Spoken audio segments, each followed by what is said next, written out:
Texas Lutheran University.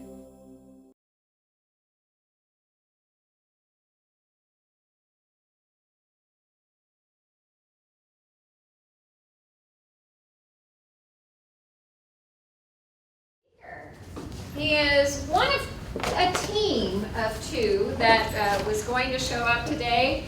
So he's having to tap dance her part as well. And we've been talking a lot about supplier management and supplier selection and how to build trusting relationships within an organization. And Mr. Wayne Frindell here is an old pro at this. And he actually is a representative of the Institute for Supply Management, the professional society for what we've been talking about, the chapter here in San Antonio. So I thought you guys might enjoy listening to someone who practices these things on a regular basis. Plus, those of you who are interested in that data analytics thing, he has founded this organization here called Alamo Analytex. So he can talk to you all about data and how to use it and how to communicate it. But at any rate, he's here to talk about supplier management and the Institute for Supply Management, and I'm going to hand it over. Well, thank you. I'll get this out of your way. Appreciate the opportunity to pass on a few things to you guys. I've spent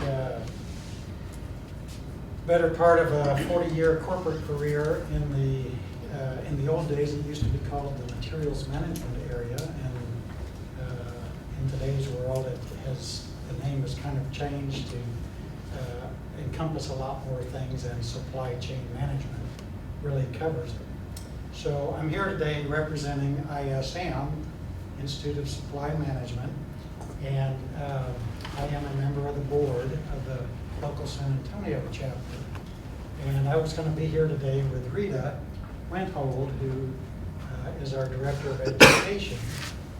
My role with the organization is I'm the Membership Director. And Rita had put together a presentation, which I have, and I'm going to give you part of it, but I'm going to also try and give you a little bit of real life experiences and how something like ISM as an organization could be a benefit to you as you progress in your careers. So to start out, I'd like to give you just a little bit of background about me so you know where I'm coming from. I spent, as I mentioned just a second ago, a little over 40 years in the corporate world. And I worked for 8 different companies in 7 different industries. And the longest I ever worked for any one company was about 14 years. The work environment, the employment environment has changed pretty dramatically in the last 30 to 40 years. When I first started in the workforce, working for one company for a whole career was fairly common. And starting in the 80s, a lot of corporate change happened. Companies started getting bought out. A lot of combinations were going on. People started losing their jobs. And it just became more the norm to work for a lot of different companies. And that's kind of the environment that I found myself in. So I started out working in the animal health business. Most of my background's in manufacturing companies, manufacturing and distribution. And I've spent virtually my whole career in what again has kind of changed titles, but materials management, which evolved into supply chain management. So I've been a production scheduler, production planner, materials manager, and I ended up spending the last about 18 years of my corporate life as a purchasing manager, purchasing director for 5 different companies, again in different industries. So I've seen a lot of evolution in the industry, and that's kind of some of the things that we'll try and touch on as we go along in the discussion today. In 2011, I retired from the corporate world started my own business, which is named Alamo Analytex. And at the moment, I am a company of one. And what I do is help folks with process improvements. And what I do is analyze their business operations and basically create spreadsheet tools for folks to do their jobs more efficiently. And there's a huge opportunity out there because people are still doing their jobs the way they would do them if they didn't have those kinds of tools available. And so I have a client base. I set my own schedule, do my own thing. The last 2 years of my career have been my highest earning years in my career.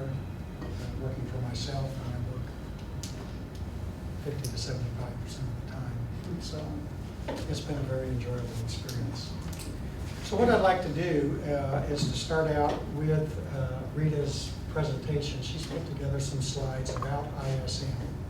And I would just start off maybe by asking everybody a couple of questions kind of from a survey standpoint.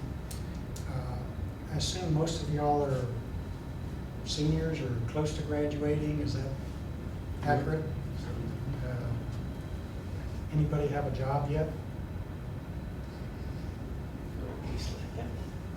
Nobody. Has anybody interviewed for a job?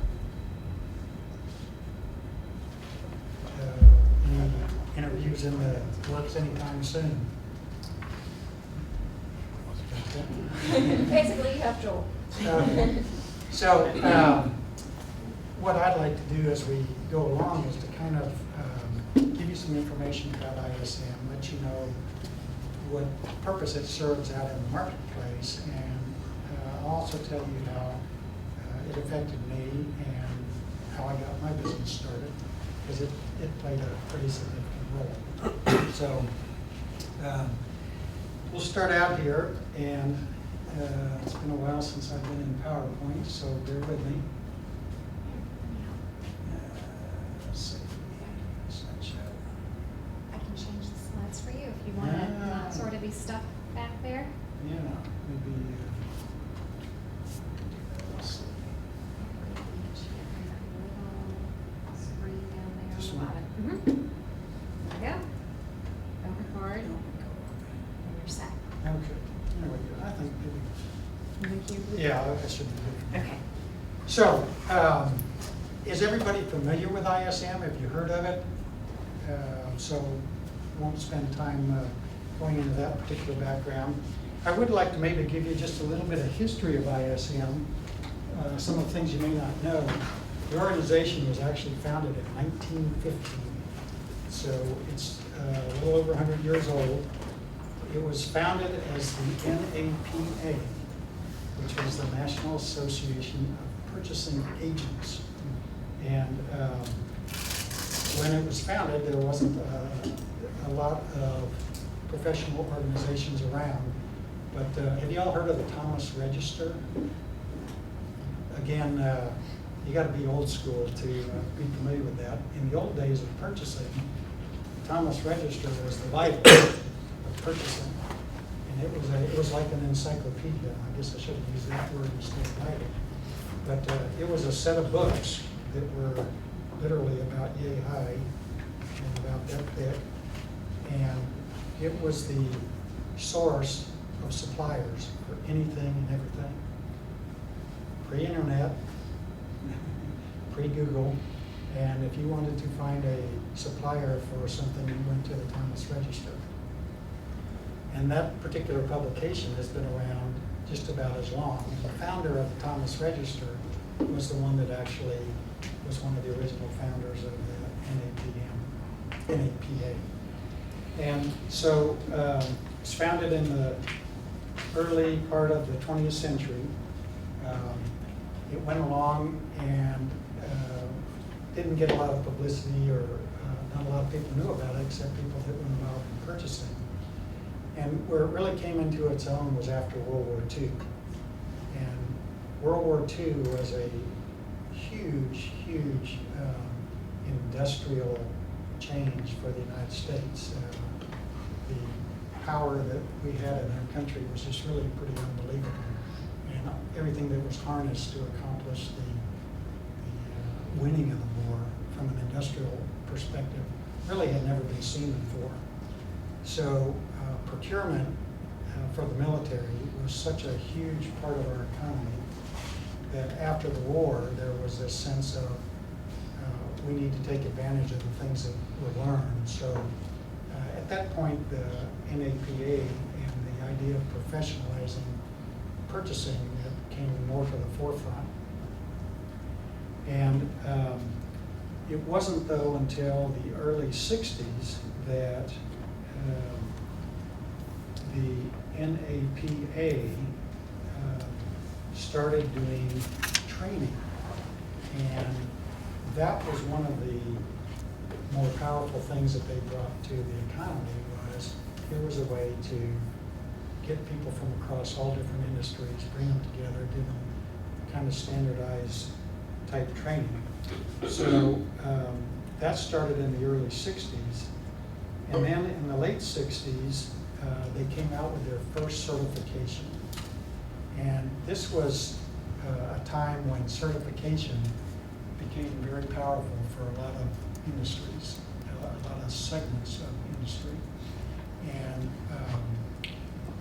the NAPA was one of the first to have this type of certification. And theirs was the CPM, Certified Purchasing Manager, very commonly known. At the time, I was actually involved with another organization called APEX, American Production Inventory Control Society. And they and NAPA were really much parallel organizations. And they also had their certifications. In the late 60s, in 1968, the name of the organization was changed to NAPM, which was National Association of Purchasing Managers. And that was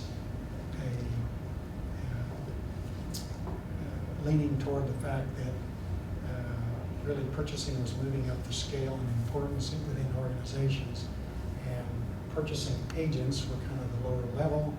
There was a recognition that now it was more of a management function. So they changed the name, and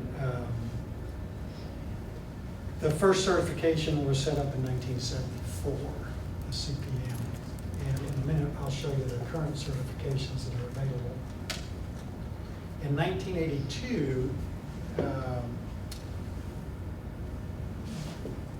they came out with what's called the PMI, Purchasing Managers Index. And you may be familiar with this if you listen to any of the business news. Every month when the government publishes their statistics about the economy, they always they refer to the PMI.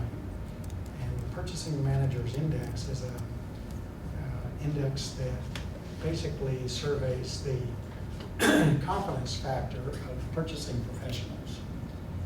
And the official federal government statistics, the leading economic indicators, the PMI is an element of that. So it's always referenced when they talk about the economy, and it is a function of ISM that publishes that on a monthly basis. So it has very high importance in what happens here in our economy. And then in 2002, the name was changed once again from NAPM to ISM, Institute of Supply Management. And that was a recognition again of how the world economy has changed.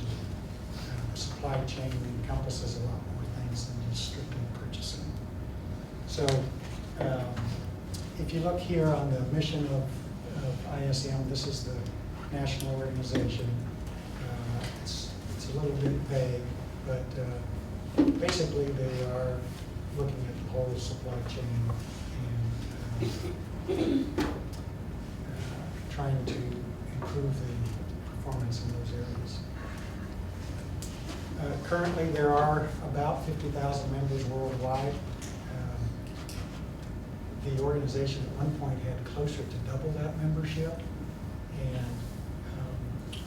one of the things that has hurt membership is something that you all are very familiar with, which is the internet. Again, life has changed pretty dramatically. One of the reasons for having a professional organization like this, back until the dawn of the internet, was the fact that it was a great place to get information, a great place to network. And so if you were interested in a particular field, you joined a professional organization that was oriented around that field. And nowadays with the internet, that is not anywhere near as common. So ISM and most of the professional organizations, unfortunately, are really struggling to maintain the membership. And one of the things, hopefully, as we talk today, is I would hope one of the things you come away with is that there still is a need, there's a benefit to you to belong to an organization like this. It still has an important place in advancing your career. So we can talk a little bit more about that as we go along. One other thing, as I am talking, if you have any questions, please feel free to interrupt, and we can certainly. JR, we told him that you were going to be the one to lead the discussion. Okay. Yeah, he's been thoroughly warned. So the pressure's on.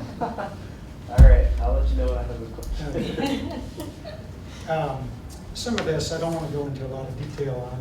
There's different types of memberships. You can have individual memberships, corporate memberships. And, we have a chapter in San Antonio. We meet monthly. We have a dinner meeting. And here is one really nice thing for you as students.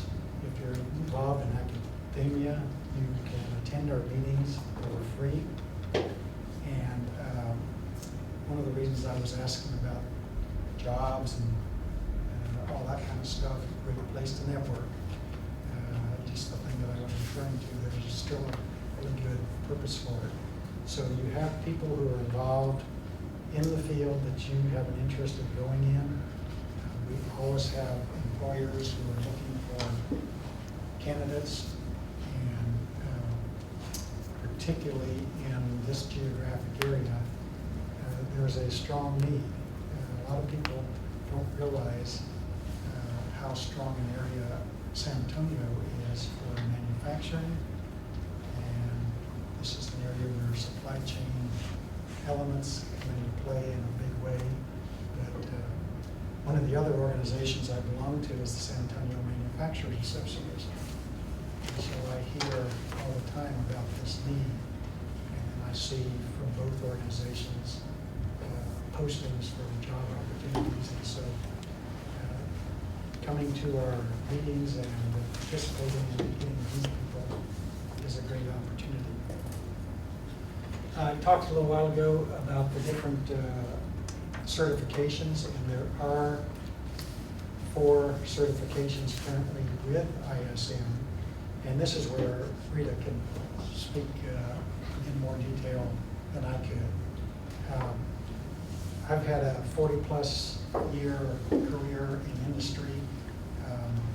As I mentioned, 8 companies. Some of my job changes were not voluntary job changes. I've been through buyouts, I've been through downsizings, I've been through hirings. And so I found myself in the job market a number of times. And I'm standing here in front of you to preach the value of getting certified. And I am not certified, okay? And I can tell you though, over the years in doing job searches, that when you look at the requirements for jobs that get posted, one of the top things that's usually on the list is industry certification. And that is so important because you have to find a way to differentiate yourself from somebody else. And there's not all that many people that are certified. So having that industry certification like this automatically puts you at a different level to be considered as a candidate. And so I can't emphasize enough the value of it. And the people in our organization that are certified and people from these other organizations like APICS and engineering societies and all that kind of stuff, those carry a tremendous amount of weight in the marketplace. So I would just tell you that I'm an example of somebody who has succeeded without it, but somebody who feels very passionate that it's a vital thing for your career. So you can get your certification at any point. One of the really great things about our chapter is that we actually do training for the testing, and we do it on a regular basis. So review classes are available on a regular basis, and for the various types of certifications that are out there. I was amazed when I joined the local chapter at how cheap our review classes are compared to some other organizations. It's something like a couple $100 for the full course, and that is compared to a lot of organizations. That's really amazing. Once you get your certification, there are continuing education requirements to maintain your certification. Again, at this point, I don't think it's worthwhile for us to go through these all the details of what's here. But you can see from the slide that there are lots of different areas to get them. Yes? After you get your certification, how many years after do you have to be recertified? I think right here on this, right here. These first two, the CPSM and the CPSB, are 3 years, and the other two are 5 years. One of the other nice things is if you attend our monthly meetings, those do count for CEU hours. So towards your recertification. So it's a very nice benefit. I originally got asked to join the board. This is my 3rd year of being on the board. And I got a phone call one day and I said, "Oh, you want to be on the board?" I said, "Okay, well, why did I get chosen to be on the board?" Well, turns out I'm a regular attendee. And so we do meet 11 times a year. We don't meet in December.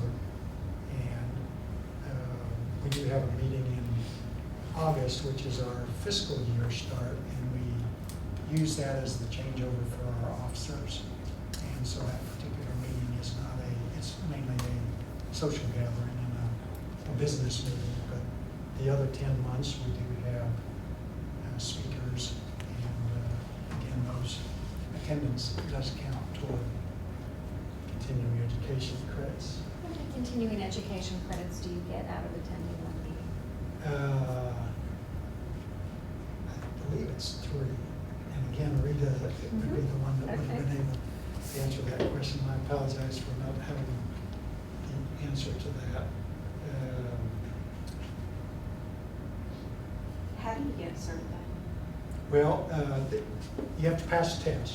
Is it just one test? There are different elements to the test, different sections, modules, and each certification has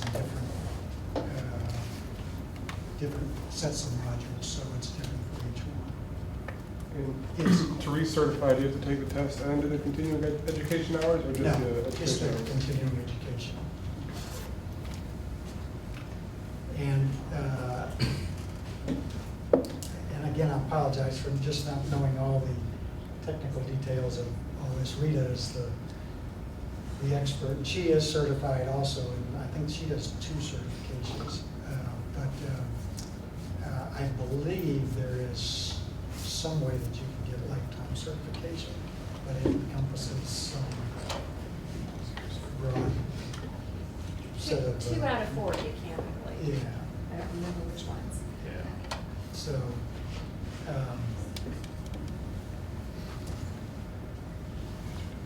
and then within ISM, there's all kinds of opportunities to participate, both at the local level, at regional level, and the national and international level. And they do have these professional groups.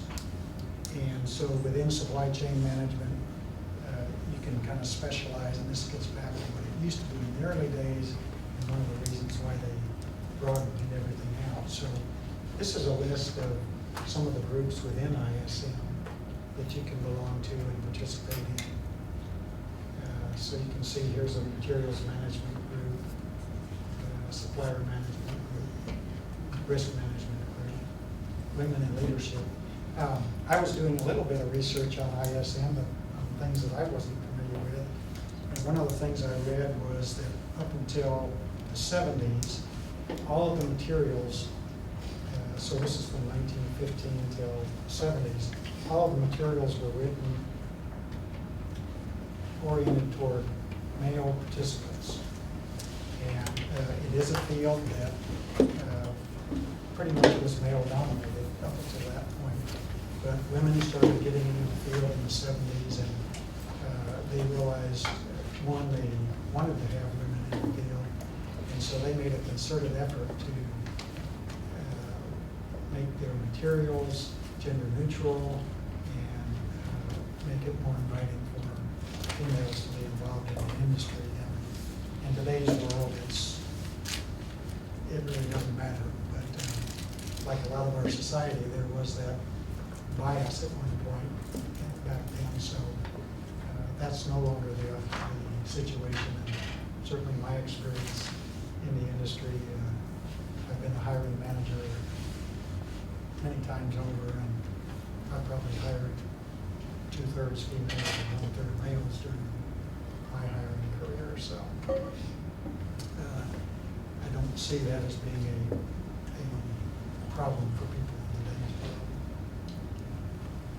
The organization also has a number of different publications that they do. If you're a member, you get a monthly magazine that has some really nice articles in it. There's online courses that you can take, which also, there's the answer to your question, and I misstated. Attend your local ISM affiliate meeting for one CEH. So are these courses for certified members only? No, anybody can take it.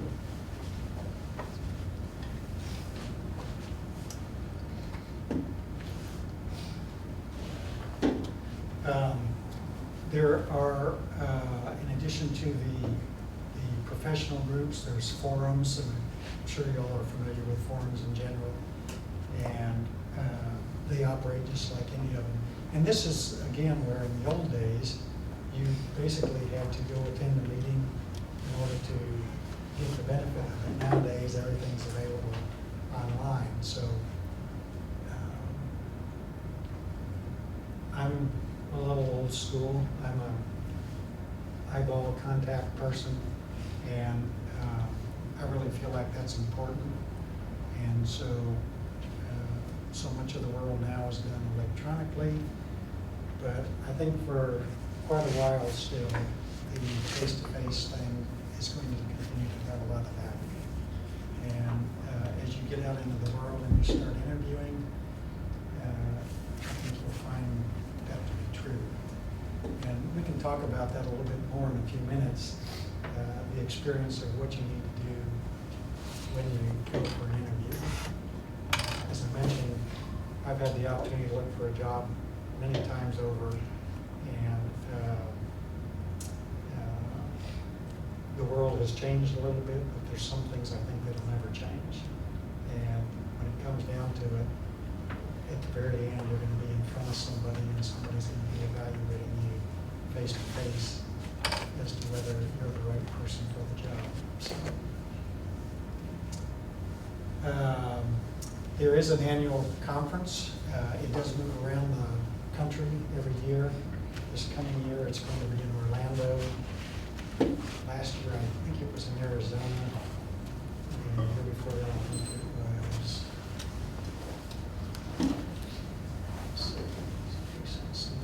Oh, Las Vegas. So it does move around. They do get hundreds of people to go to the national conference. It's typically a 3 to 4 day event. Lots of training sessions for the first few days. You can pick and choose what sessions you want to go to.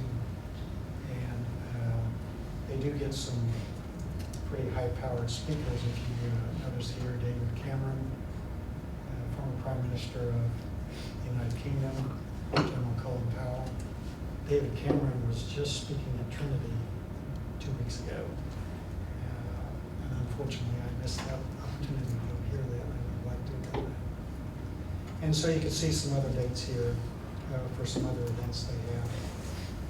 So education is a big part of what ISM does. And it's one of those things that you get out of it what you put into it. But if you're really looking for the hardcore professional training and input, this would be the place to go.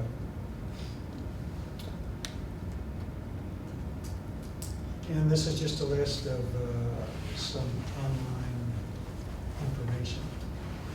This presentation is certainly available afterwards if anybody wants a copy of it. There's nothing proprietary in it, and there's a lot of contact information. And this last slide here is just kind of about our local chapter. And as I mentioned, we meet monthly. We do a dinner meeting. We just changed our location. If you're familiar with San Antonio at all, we're now meeting at the Red Door Restaurant, which is on Nacogdoches Road, just south of Interstate 14. It's pretty close to the airport.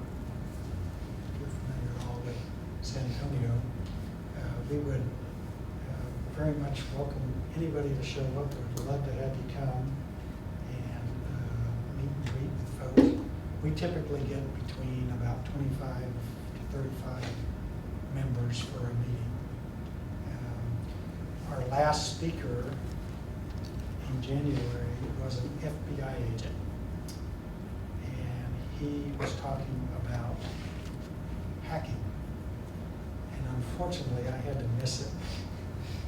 But he apparently had 2 screens of him. He was showing how to hack data. And it's very important in today's world. You don't think of it from a business perspective quite as much as the individual perspective. But your data that you have as a business has huge amounts of value. And their competitors and other folks, in a lot of cases, would like to know what you know. And so protecting your data is extremely important. So that was a very timely presentation. And from all the reports I got, it was quite an eye-opener for everybody to see that happen. Any comments, questions at this stage? If not, I'd like to talk a little bit about, again, getting y'all launched into the real world. I don't know how many of you have thought about what's next when you graduate. If you have a chance to go home and live at home and not have a lot of pressure on you to get a job, whatever the situation may be. But it's really important to have a good resume, and a realize, at the stage that you guys are at, there may not be a lot of things to put on your resume. But how you present yourself is really important. In a resume, I've been on both sides of the resume business. As I mentioned, I've had to look for a lot of jobs. But I've also hired a fair number of people in my career. So there's a few scenarios that happen when you're looking for a job that if you're not familiar with it, you're going to get really, really frustrated. And number one is there's a lot of people applying for the same job that you're applying for. So, as I mentioned earlier, the key is you need to stand out from those people. How do you do that? So what's one thing you can put on a resume that you recommend you put on it, and one that you don't recommend you put on Well, it? I'm going to kind of go around in a circle to answer your question. First thing a resume should be is it should be a record of what you've accomplished.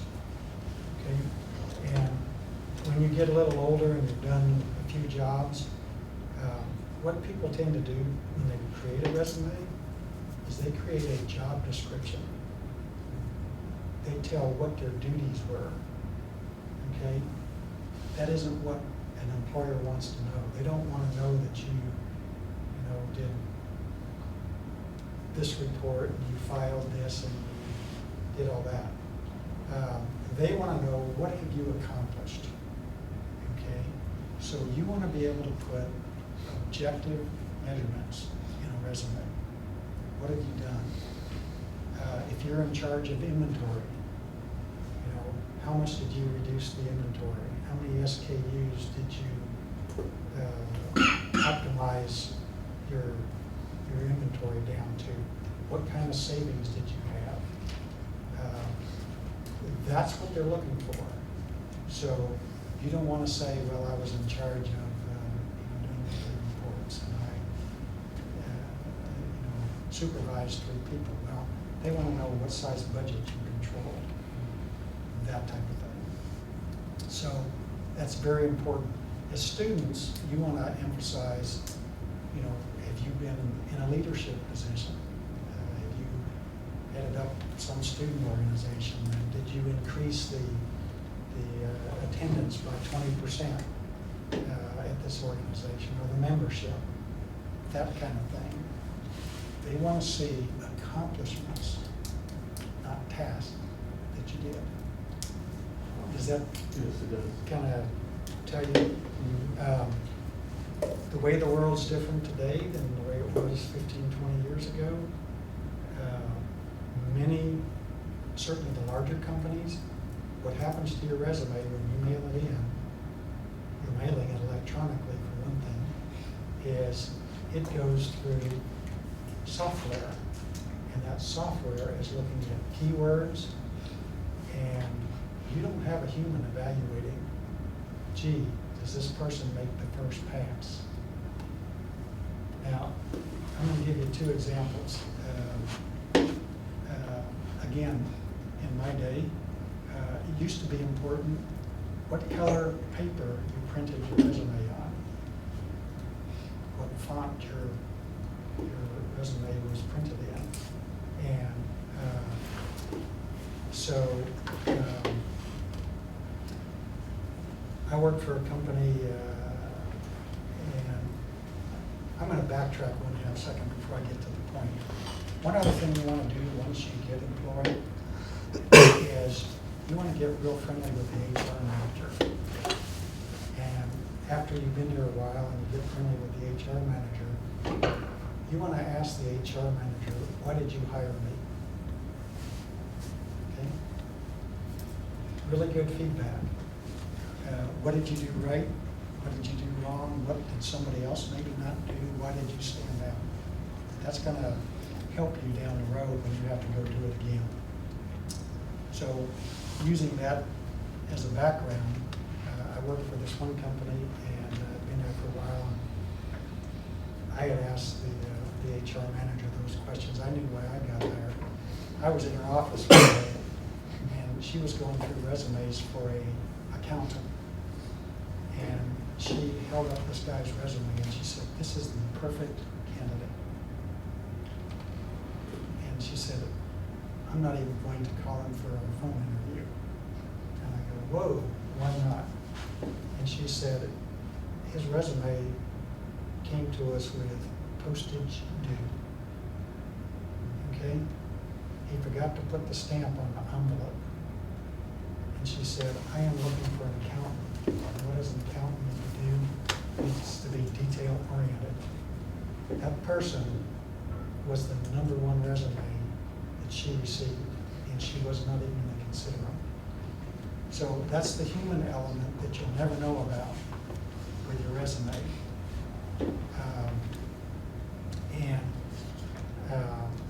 So attention to detail is huge. Now,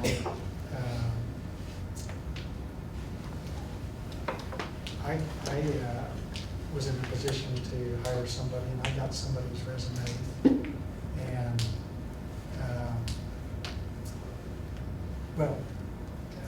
again, before the machine evaluation of resumes, the standard was you got 45 seconds to impress somebody. You get 200 resumes in for an ad, and the HR person, they're the first screener. They're going to take it down to 10 people, and the 10 resumes go to the hiring manager, and they're going to drop it down to 3 people to interview. Well, you don't have time as a manager to spend all this time evaluating resumes. So 45 seconds actually turns out to be pretty close to the amount of time your resume got attention. So you've got to attract, you got to get somebody's attention and say yes. They go in the yes pile, not the maybe pile or the absolutely not pile. So I saw a resume that one of the questions on our employment form, application form was, "Have you ever gone by any other name?" And this one person had put yes, and then they had to list the names. Well, they had gone by 5 different names. And I'm looking for a purchasing manager. And what that told me was this person isn't stable. And that's a bias, an absolute bias. I'm human. I was hiring, and I threw that resume out because I didn't want to have to deal with that. Was that fair? Don't know. So the point is, you never know what's going to attract somebody or what's going to knock you out. So you want to be very, very cognizant of those kinds of things. You want to do everything you can do to stand out, not get knocked out. Certification puts you on top of the list. Okay? That may keep you from being knocked out for something else, and it may put you above somebody who doesn't have it. So that's really, really important. And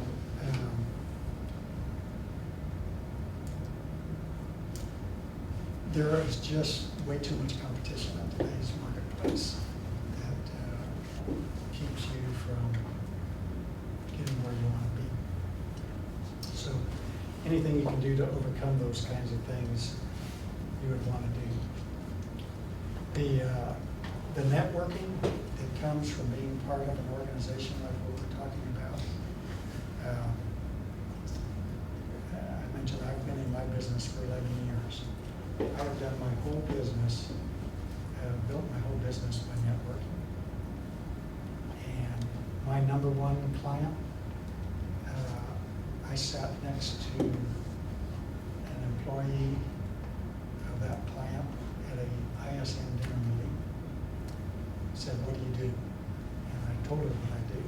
And she said, "Gee, I might have something that you can do to help us." Within 3 weeks, I had a meeting with her and her boss, and within 3 more weeks, I had my first engagement with them. They've been a client for 5.5 years. My #2 client,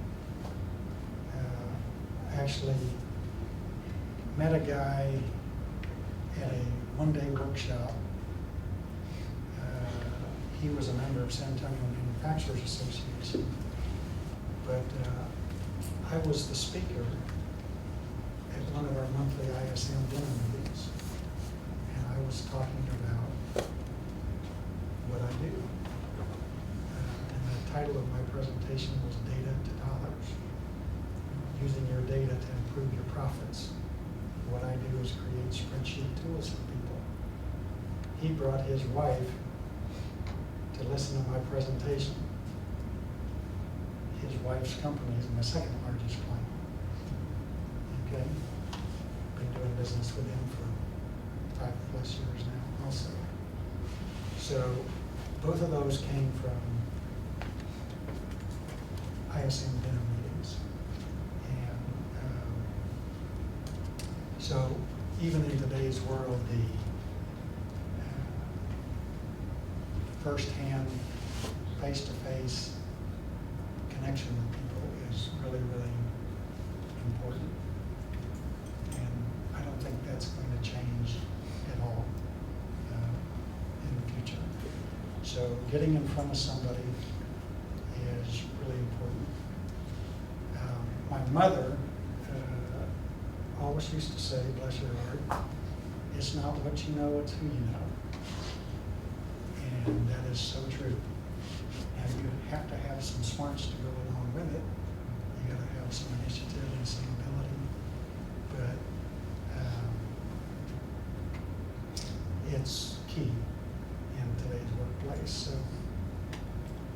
Is ISM international? yes, it is. And they are also part of an organization that is called the International Federation of Purchasing and Supply Management. So they are affiliated with that organization, and that leads the tentacles everywhere. So yes, it is. ISM is headquartered now in Phoenix. They did move from the Midwest where they had been founded, and they've been out in Phoenix for quite a few years now. Any other questions, comments? Yes. As far as looking over resumes, what's something to you that would stand out or make that resume stand out to you? Again, very objective definitions of things that you've accomplished. And going back a few years, the form and format of the resume used to make a lot of difference. With machine reading, it's not as important, but don't have a typo. There's absolutely no excuse. And think about the little stories I've told you. One typo may keep you from getting something silly like that. So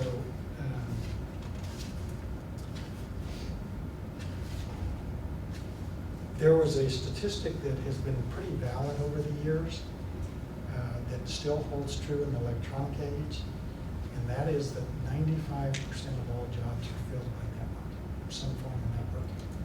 So think about that. 5% of jobs are filled through some form of ad. Now, ads have moved from the newspaper to electronic, but that's still an ad. But only 5% of the jobs are being filled that way. So that face-to-face and knowing somebody who knows somebody that knows that there's an opening, and somebody that's going to recommend you. And that kind of leads me into the thought of social media. Okay, and what happens with getting a job. It's a two-way street, okay? Employers are using social media for both recruitment and evaluation of prospective candidates. What does that mean? How many people have a Facebook page? Most of you? Did you notice I didn't raise my hand? I don't. Facebook has been used extensively by employers to evaluate candidates. So if you have pictures, you have stories, whatever, all of that information is available to your prospective employer. And they're going to use that to evaluate you. So you want to be very, very careful about what you have on social media. And once it's out there, it's out there. And it isn't going away. And don't think for a second that an employer is not looking at it. So, I do, I guess I participate in social media because I do have a profile on LinkedIn. Are you all familiar with LinkedIn? Okay. Obviously, there's a different focus with LinkedIn, but you could go there and find me, and you can find my resume. But I really don't interact with a lot of people there. I have it there because I have a business, and it kind of legitimizes my business. I do have a website. I maintain it, it's out there, and it's just there to say, hey, this is a legitimate business. But today's world is so different in that respect. And so you've got to be aware that there's positives and negatives from utilizing social media. And it can have a big impact on what you do. One of the other things I would talk about in terms of a job search, you want to keep track of what you're doing with your job search. And job searches can be very short and they can be very long. And in my career, I have spent 44 months on the street looking for a job. Not all at once, but if you had told me when I was your age that I would be unemployed for 44 months, I would have really thought you were crazy. And you think about that, that's almost 4 years. If you work from the time you're 22 to you're 62, that's 40 years. 4 years is 10% of 40. That's a lot of time not to be employed. So I moved from Dallas to Ohio in 1990. I lost my job 4 times in 13 years in Ohio. Okay? And almost every time I lost my job, the economy was down in the tubes. Okay? But I want to show you what a job search was like back in the mid-90s. I've already mentioned I'm a spreadsheet person, right? So I keep data, I analyze data. And part of what I did to keep my skills up was I kept track of my job search. And so this is basically pre-internet days. So I'm literally going and finding newspapers and finding the ads in the newspapers. And this is a summary of a 11-month job search. And I don't have this, unfortunately, on electronically at the moment. But in this box are all the newspapers that I got ads out of. And it ranged from the Dallas Morning News to the Charlotte Observer, Chicago Tribune, Arizona Republic, and a whole bunch in between. And in 11 months, I responded to 416 ads. That was 416 letters and resumes that went out, okay, to specific jobs, not just blind sending a resume to a company. And I was tracking the number of ads for each newspaper, computed the percentage each one represented, what kind of responses I got. And so out of 416, I got 21 responded to me as an letter form, 14 postcards, 4 phone calls, and out of that 416 ads, I got 7 interviews in 11 months. Okay? That's pretty discouraging. This box right over here, I tracked the states where all the different ads were. So there's 50 states, and here's how many in each state. By month, how many I did by month. How many days it took to get a response. Okay? It sent off a resume in January, you might hear in June. What's up with that? You know, it happens. I had 2 of them between 120 and 130 days. That's 4 months after I sent the ad in, my resume, I heard from the company. Pretty crazy. And so I got a total of 46 responses out of 416. Again, just a little over 10%. Not very good odds. That was in 1995. So every single ad was recorded. The date, the position, the city, the state, the company, if I knew the company, and what the response was. Everything in this database populates the summary sheet automatically. So in addition to that, I had about 130 networking contacts. And I kept track the same way, where I got the contact from. If somebody helps you, send them a thank you note. Send them a thank you note. And again, it used to be handwritten. It's now acceptable to do it by email. If you have an interview, the minute you leave the interview, you want to send a thank you note to the person you interviewed with. Not only do you want to send them a thank you note, but you want to tell them why you're the best candidate for the job. Thank them for the interview. Say, here's why I think I can do the job. You may have heard something in the interview that you think you can help them with. You might even put together a plan and say, here's what I can do based on what your needs are. So going into an interview, you want to know something about the company. I have to always refer to the old days. Before the internet, you went to the library. There was a publication called Hoover's. That's where you found out information about the company you were going to interview with. And there typically was a paragraph this big.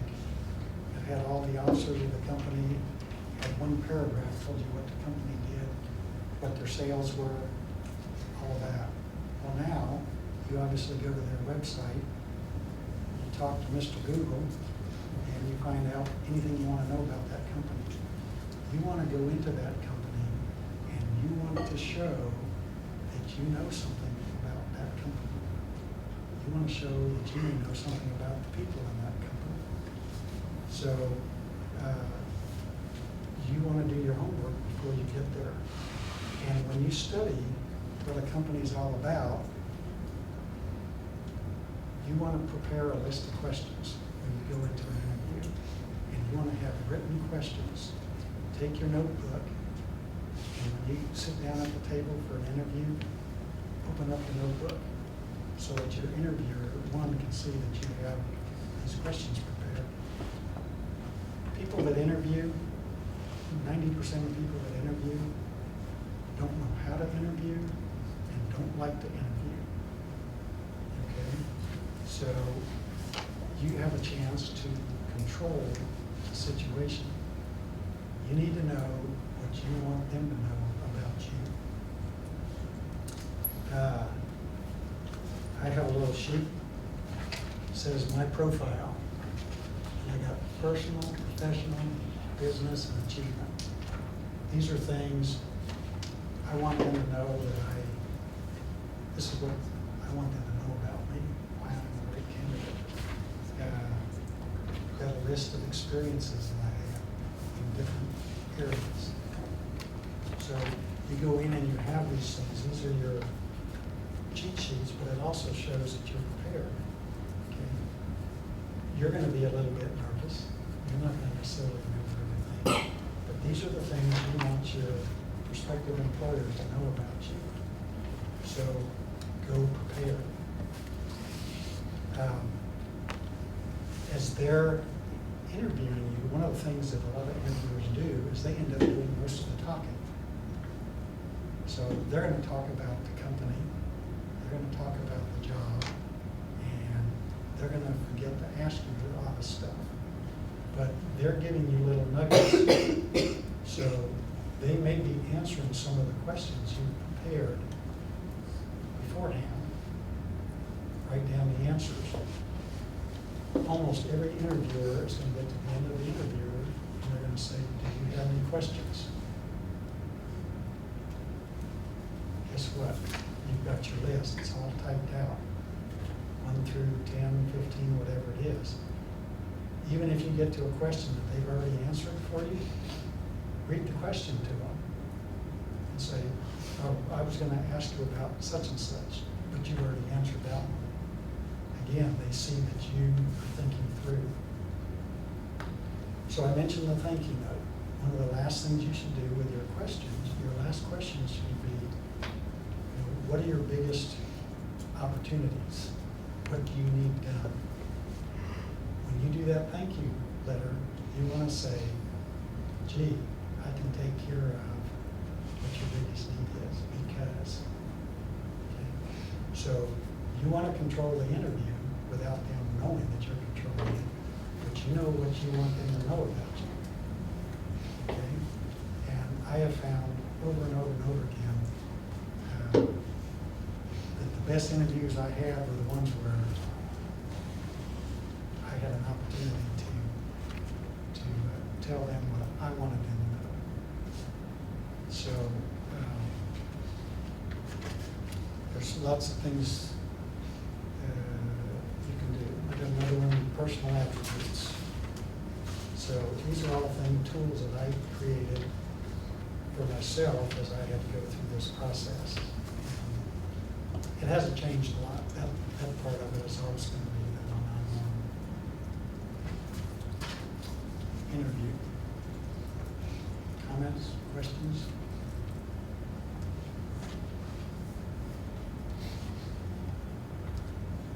ISM, getting a job? Oh, what kind of companies did you work for? Like, what kind of array of different businesses? I have worked for a startup business, ladies clothing accessories, neckwear, headwear, kind of a cut and sew operation.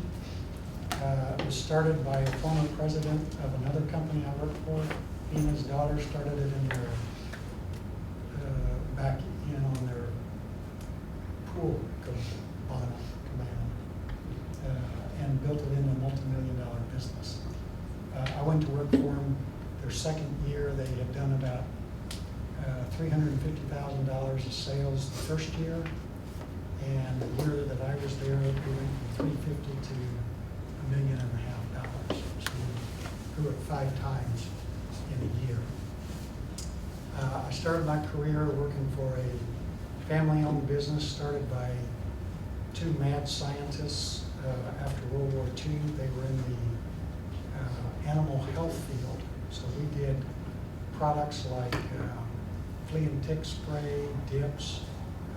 We did products for large animals, small animals. We made flea and tick collars. Y'all are way too young to remember the Shell No Pest strips. You hung it off of a hook, and it emitted vapor and killed flies. Those were real big in the 70s and 80s. Spent 10 years with that company, and they were my first company. I worked for them in high school and college, and 10 years after college.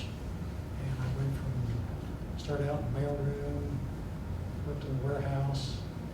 When I got out of college, I got a job as a production scheduler, and ended up going up to Canada and set up a small manufacturing facility for them, ran it, and spent 2 years in their private sales, private label sales group. It's the only time in my career that I really was not associated with manufacturing. Spent 18 years in food processing. Made potato chips, corn chips, tortilla chips for 9 years working for Borden in Dallas. They closed my plant, offered me a corporate job in Columbus, Ohio, which I did for 4 years. Borden got bought out by KKR. I don't know if you all have heard of them. Kohlberg, Kravitz, and Roberts. They were really the first investment company that bought up a lot of companies. They're known for, there's a book called Barbarians of the Gate. They bought Reynolds Tobacco. And it was one of the first big buyouts back in the 80s. And they bought Borden and lost my job the first day they owned the company, and I went to work for another food processing company that made vegetarian food products. Morningstar Farms label, you may have heard of it, may not. And worked for them.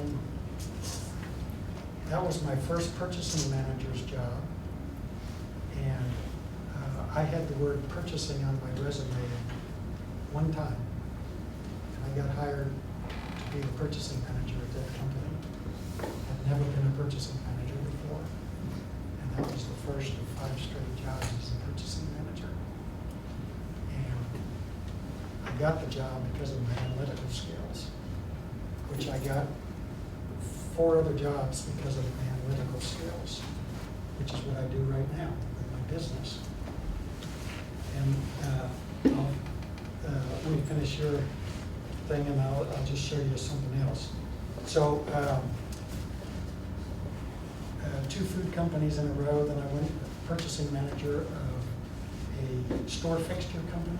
So you go into H-E-B and go to the bakery. We made bakery cases. We made heated and cooled units. So with the cakes and all that, the refrigerated units, display cases, we made those things. And we also did wall merchandising systems. So if you went into TJ Maxx and Marshall's, slat wall panels for merchandising stuff, we made those things. I went from there to, and these are all purchasing manager jobs now, to a distributor of emergency medical products. And some products similar to what you would see in a hospital, but an ambulance has a lot of different products from what a hospital has. So we were a distributor, so we bought from manufacturers. And that was my last job in Ohio, and then I came down here to San Antonio, went to work as purchasing manager at Alamo Ironworks, which you may or may not be familiar with. It's right near the AT&T Center, and they're a distributor of industrial products and a steel distributor. And my last corporate job was purchasing director at Sea Island Restaurants. And again, if you're familiar with San Antonio, they've got 6 seafood restaurants. So when I got hired at Sea Island, went through a recruiter. They were looking for somebody with restaurant experience. Guess who did not have any restaurant experience? And guess who got hired? Okay. What I was able to do was convince the recruiter that a restaurant is no different than a food processing plant. Well, I've worked in a food processing plant for 14 years, 2 different ones. And a restaurant has exactly the same supply chain elements that a production plant has. You gotta buy the stuff, you gotta receive it, you gotta warehouse it, You have to move it from the warehouse to the production facility. After you produce the product, you have to distribute it. Exactly the same thing. The only thing that's different is the supply chain is a lot shorter. The warehouse is literally in the next room. And you move it from there to the kitchen. The kitchen produces it. The kitchen puts it on the counter after they're done cooking it, and the customer has to come pick it up. You have the same issues of shelf life, environmental issues, regulatory issues, EPA, FDA, your local food safety folks. Everything's the exact same in a restaurant as it is in a manufacturing facility. And I convinced them of that. And I got hired to be the purchasing manager when one of the primary requirements was you gotta have restaurant experience. But one of the other reasons I got hired was when I go on an interview, I take this folder with me. And this folder is my show and tell folder. And these are all hard copies of projects that I've worked on. Okay? So I'm trying to tell people why they should hire me. What have I accomplished? I can pull one of these out. There's one of these I can show people. I saved my employer over $100,000 a year in overtime reduction because of basically a spreadsheet I put together, tracking something. I'm the purchasing manager, and I saved the warehouse $100,000 a year in overtime expenses. Okay, so this is how you differentiate yourself. And you won't have a folder like this till you've done something, obviously. But these represent things that I've done with different employers. And I can honestly tell you I've got 4 jobs, 4 different jobs by going to an interview with a folder like this. So one of the other things related to what you're asking, I mentioned I had worked for 8 employers in 7 different industries. And only once did I go to the same industry back to back. So I was always faced with the question of, well, what makes you think you can come into our industry and do the job? Well, number one, I've already done it, and I've changed industries. But in the field that you guys are looking at, supply chain is supply chain. All you're talking about is dealing with different widgets, more than likely. So each industry typically has their own little language, and you can go to one industry and they'll talk about their suppliers. And you go to another industry and they talk about their vendors. And you go to another industry and they'll have another word for it. It's all the same. Inventory control is inventory control. Purchasing is purchasing. Accounting is accounting. And yeah, there's some little idiosyncrasies for each one, but that's the easy part. You've got the basic skills to get through the job. So when I started my business, I came from this background of different industries, different companies, and I'm a history major, sociology minor, and I literally never took a single business course in my life. Okay? But I can talk to you about accounting, and I can talk to you about marketing, and I can talk to you about R&D, and I can talk to you about production. And there's not a lot of difference. We're talking about different elements in each one, but when you come right down to it, managing is managing, and you've learned in your education the basics for the field that you've chosen to go into. You can apply those in any industry. So getting the basic skill set down and being able to show somebody what you've done makes it a whole lot easier. So there are some industries that are absolutely closed. If you don't have 10 years experience in that industry, you're not getting in. You're not starting the ground floor. One of them famously is the automotive industry. Where I lived up in Ohio, there was a lot of automotive production, and you couldn't get in with a parts company if you didn't have 10 years experience. They just wouldn't let you in. And they don't want anybody without industry experience. And that's very short-sighted. And that's something that when you go in to talk to companies, you know, you need to be able to counter that and say, well, bringing a different idea, I can be of service to you. Have we talked to me? I think you have, but we do have a time for a couple of questions if there are other questions that are residual sitting out there in people's minds. Remember, if you don't ask it, somebody else is going to wish that you had. Do you have a few minutes to hang out in Absolutely. case someone wants to talk to you for a while? Absolutely, and I would encourage you, if you want to come to our meetings, we do the last Thursday of the month. It's, we do networking from 5:30 to about 7, which includes the meal, and our speaker goes from 7 to 8. We're always very prompt, and as students, you can come to the meeting for free. You can sign up on our website, ISM San Antonio, and we'd love to have you come. And we'd love to see you as permanent members down the road too. So, and yes, I'll be happy to hang around if you got any specific questions. Thank you very much, Mr. Frindell.